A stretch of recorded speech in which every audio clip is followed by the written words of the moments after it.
Hello, my name is Amelia Fisk, and this is my Info 285 research proposal concerning information architecture and library staff.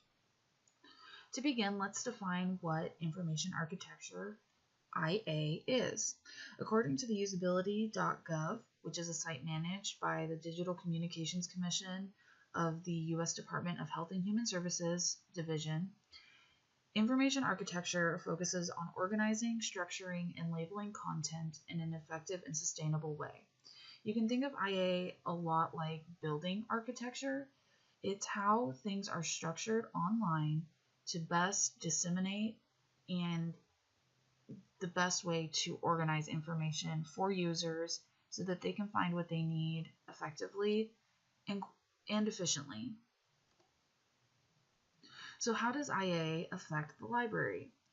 Well, basically, any public-facing website, such as the catalog or the library's personal website for events, blogs, maps, etc., and also the staff intranet have information architecture. They are built in a certain way that a IT professional felt was the most efficient way to disseminate the information that it's trying to convey. Library staff are constantly working with information architecture. It's part of our job, whether it's helping a patron find a book or whether it's even just logging into our own email. We have to deal with websites and the way that they're organized on a daily basis. So what's the problem? Well, I have found that in my preliminary research, the current literature strongly focuses on professional library interaction with information architecture. There are plenty of articles written about how librarians, specifically those with MLIS degrees, interact on a personal level with information architecture, either with the library's website, public-facing website, or a staff intranet, or how library professionals lead IA projects.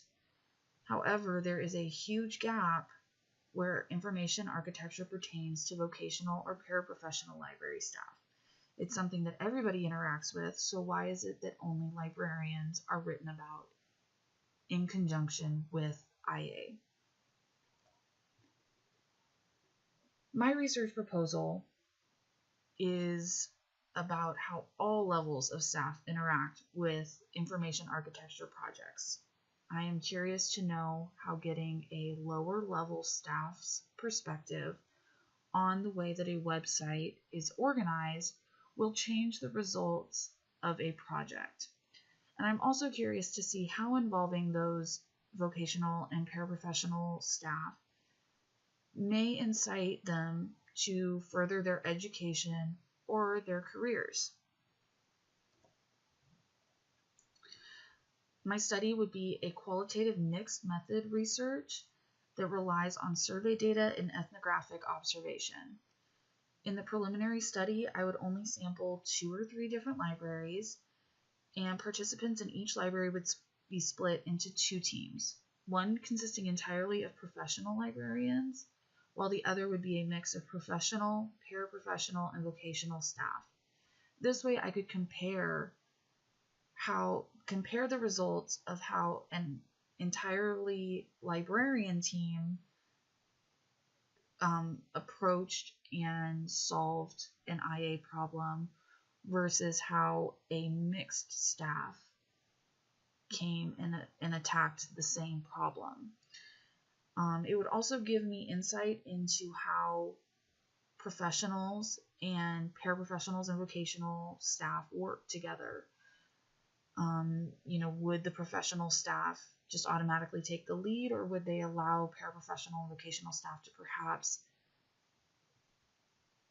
test their leadership capabilities? For the data collection, as these teams of professionals and these mixed teams worked, I would have observers take notes as the staff interacted and how they progressed through the project. I would also give the team surveys at the halfway point and at the conclusion of the project, just to check in and see how they're feeling about what's being done, how they're feeling about the project, and how they're feeling about each other and what they're learning on a personal level. A few months after the project concluded and perhaps the changes that they discussed were implemented, I would like to conduct interviews with the participants, specifically the lower level staff, to see if any advancement was pursued. However, there are certain considerations that I need to take when I do the study. Because people are involved, their privacy must be maintained and respected, especially because with the lower level staff, it may be an area of utmost importance to keep secure their professional goals. And I must also ensure that they understand that I will be watching and studying them at a deep level and developing conclusions based on the work that they do. And this goes for all levels of staff: professional, paraprofessional, and vocational. This study is relatively limited because it would be starting out so small. The data would not be all-encompassing or far-reaching. IA looks different for different geographical areas. The way that an academic library may structure their website and the way that they approach an IA redesign looks very different than how a public library might view a similar project with similar goals.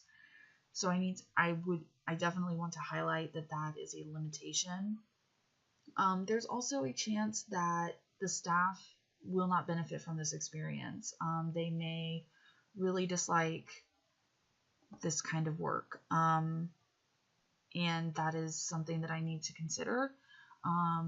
Also, the changes, the project, if the staff is not working together well, if it's not going well, then the IA project, depending on the timeline that the library is looking at, it may be set back, especially if neither of the two teams created are able to come up with any solutions that would actually help the information architecture.